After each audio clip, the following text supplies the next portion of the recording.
of the prophetic. Okay. Ashakiki, nivyo kuvuga change sivyo kuvuga muri public. Sheri wawe yago hevzi. Ndabiri ngorane yaba. Muranezere. Ugomba gukira ingwara.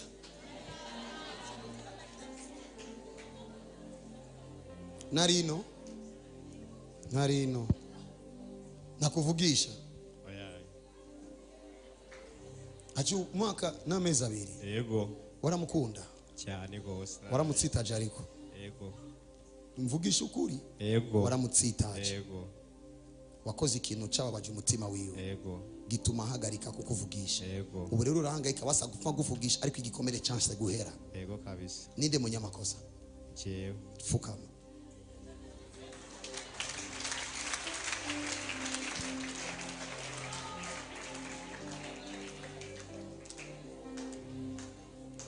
Vuga mana mbabarira.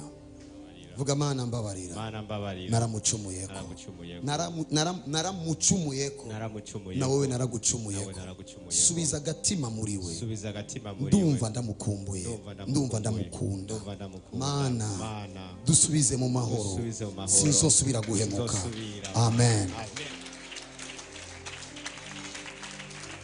Mama yake anakupigia si fire. My God.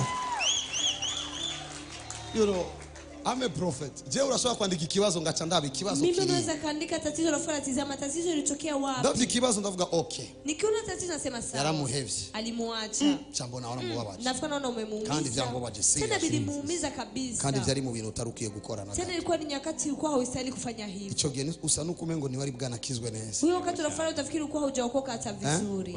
Wari bwana kizwe neza. Ulikuwa hujaokoka vizuri. Kama kucha uri usanu wiyongera. Alafu kajiongeza. Nivyo? Ni kweli. Arabimenya. Akabijua. Biramubabaza umutima. Bikamumiza moyo. Yaragukunda cyane. Alikuwa nakupenda sana. Mugiye mwatanguranye. Wakati mlianza pamoja. Ulikuwa hauna kitu. Yaragukunze nk'ukwitangira. Alikupenda kama mwenye nakujitolea. Yaragukunze nk'ukwitangira. Alikupenda kama mwenye nakujitolea. Mberigiye yakujeko. N'abandi benshi bayikora murondera. N'umuryango we ni wakwemera. Alikuja yeko na wengine wengi wako wanamtafuta hata familia yake ilikuwa haikukubali. And then hanyuma mugiye kanaka wakati fulani urakomeretse umutima wawe ukaumiza moyo wake kubera ko watangura kubona ko atachamaze ulikuwa unaona kwamba hafai utangura kurondera uwo ukafunza kutafuta wengine kandi uwo waronde yarasanzwe amuzi tena mwenye ulitafuta kwa yari n'umuntu wo hafi umengo ni nk'umugenzi alikuwa mtu wa karibu uyo wakunze yari umuntu muto la disca na professor prophesy body part mvuze vyo yego cyane gose prophet cyane kwesa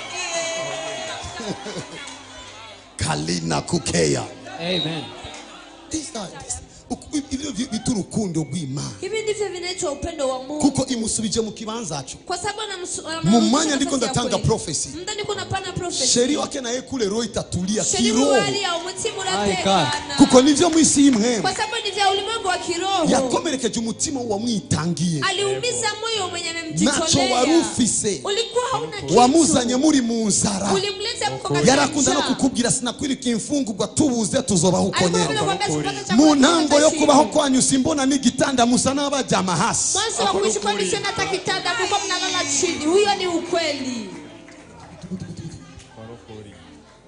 ndiko mvuga vyo uremeza ko ndiko ndavuga ukuri cyane aho nyine prophet ko n'ukuri kuzuye then aragukundira bimenya ko gukunda akakupenda mpaka kwa joko maana kupenda Imana ishitangura kuzana akantu ko kugura utuntu tw'uburyo boro Mungu anaanza kuleta kitu kwa kufungula tu umaze kuona utangura kumugaya ulipoona kwanza kumzarau uturafyurira amaso tutondogo ukafuna tolea macho tu muto goje yego atirabura cyane arafasa kayobeka ku rukundo yego ko n'ukuri we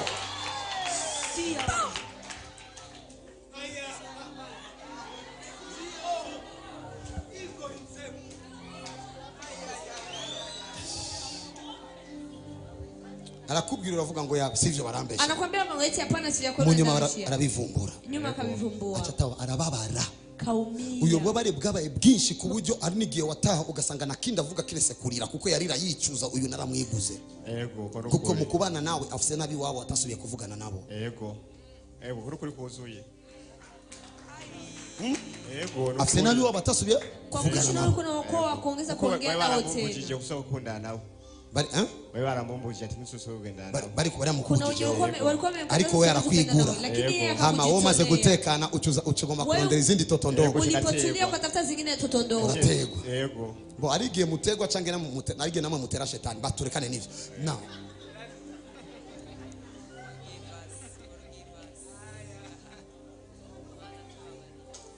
then agiye hanze akakata kila kitu alipoenda nje mumanya tuvuga yageza ahantu aho yifuza ko yorongorwa nundi na wenyewe alifika mahali sasa na yeye anatamani aolewe na mwingine igihe kimwe haciye amezi kanaka ari abantu bakuvugisha ngo erega gituma atakurondera asige afise undi bavugana yego urapanika kandi niwe watanguye iyo sinema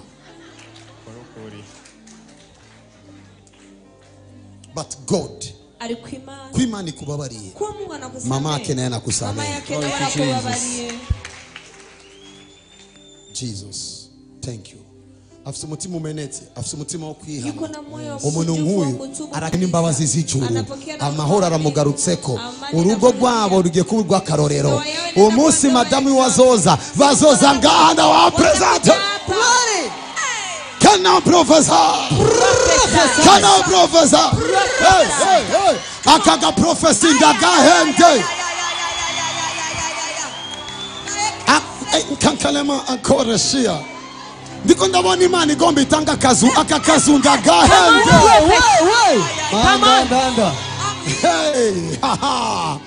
ndiko ndabona imana igomba itanga akazi akakazi mbye ndagahende shira ibiganza hejuru uvuga mu izina rya Yesu ikibazo cyose nazananye vuga cyane kiraheze ugendera amahoro mwica ikigendera amahoro anakuya mama yake my God wende na amani mama yake raje